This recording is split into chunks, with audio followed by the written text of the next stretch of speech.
My name is Bobby Donovan. I'm a painter, and printmaker, and sculptor. I began printmaking back in the early 80s. I occasionally work with zinc and copper plates, but essentially I work in woodcut.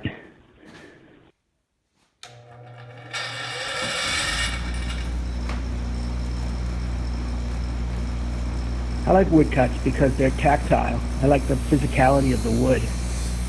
I enjoy working in terms of shape and rhythms and contours, and woodcut has a quality that very much lends itself to this kind of graphic expression.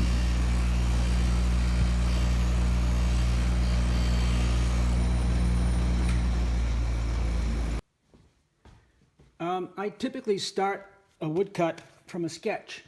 Here are some sketchbooks that I've been doing over the last few years on Cape Cod. And this latest group of Cape Cod woodcuts are based on these sketches. And what I'll do typically is just look through the sketchbooks and try to find a sketch that appeals to me for some reason and start from there. I don't try to copy the sketches. It's really more of a springboard, a sense of getting started, inspired by the images, but not trying to copy the image.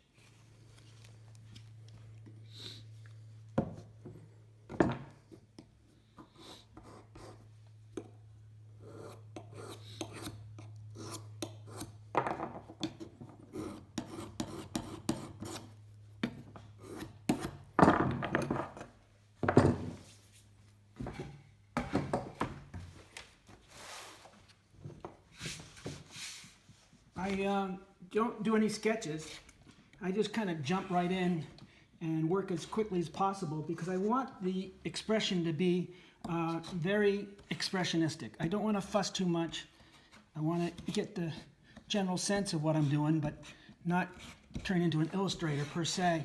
So that's why I work very quickly, and I try not to fuss the details and just work on the idea of concept.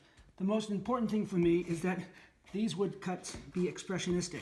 So ideally, I'd like them to be completely expressionistic and have almost no visual reference to the natural world, but I'm just not there yet, I'm afraid. But I'm working towards that end.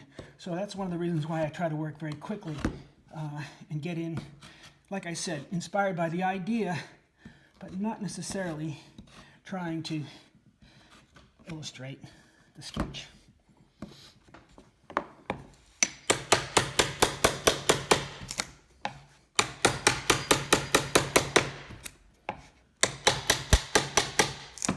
So again,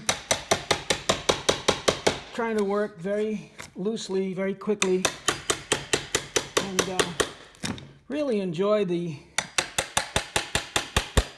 mark making that goes on. Really enjoy the physical resistance of the wood.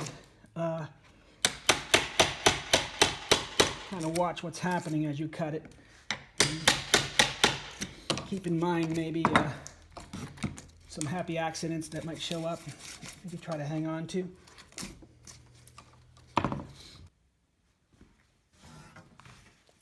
The paper that I'm using for the Cape Cod series is an English paper called Maidstone. It's a slightly toned, hard, thin paper, and it's not particularly absorbent, and it holds up very well under burnishing for hand proofing. The reason why I chose a tone paper is because I didn't want that really sharp, white, bright contrast that you get if you use a brighter paper. The black and white gets to be very severe, and I wanted this to have a little bit of warmer tone. So this is probably the most exciting part of the whole process, is to see what you've got.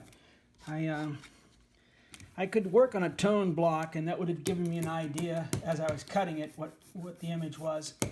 But I prefer not to have the block toned so that I can see it when I ink it up like this.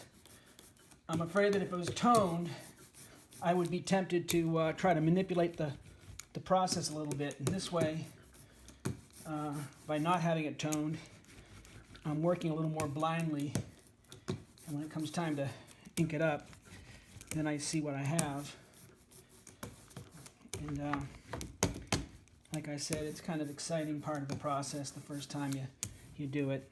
And I have to resist the temptation of going back into the block and cutting and manipulating it some more at this point, because as I said from the beginning, I really want these to be spontaneous, so I want to trust my initial instincts and stick with that.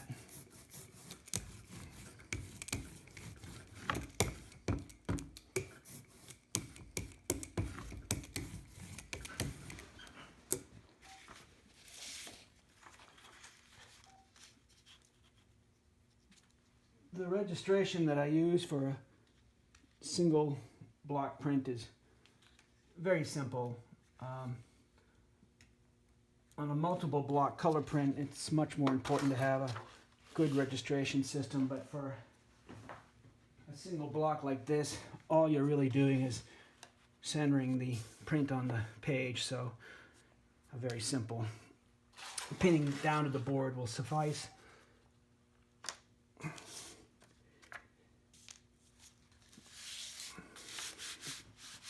And then I use a standard Baron to transfer the ink onto the paper.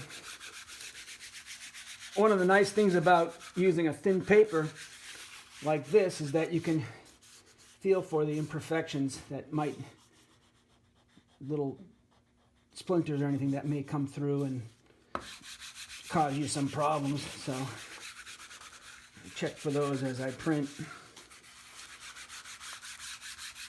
For many years I did production work for a well-known printmaker, and each print had to be absolutely exactly like the one before it. But for myself, I'm not particularly interested in having that kind of consistency in my prints. I kind of enjoy the fact that each printing is potentially a little different from the one before it. I like that variety.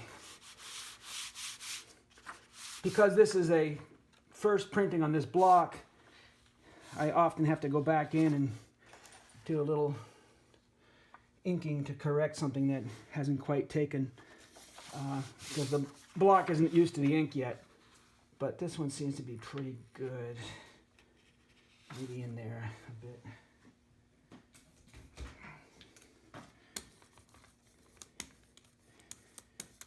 It's always a matter of deciding what imperfections you want and what imperfections you don't want.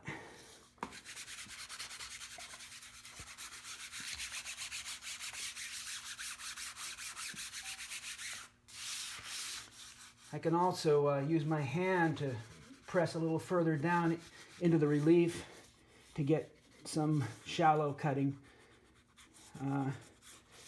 By varying the pressure, I can determine what the final inking will look like.